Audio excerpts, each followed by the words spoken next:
itulah siklus kehidupan kita di alam dunia ini.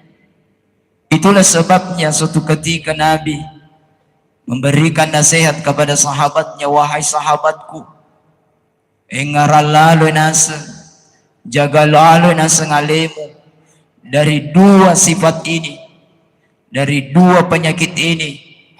Yang pertama adalah penyakit ghibah, yang senantiasa senang menceritakan kejelekan-kejelekan saudaranya.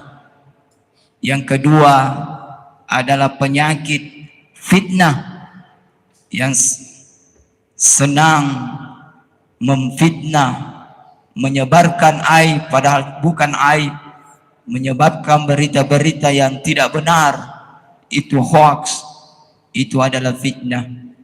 Inilah yang disampaikan oleh Nabi kepada sahabat. Kemudian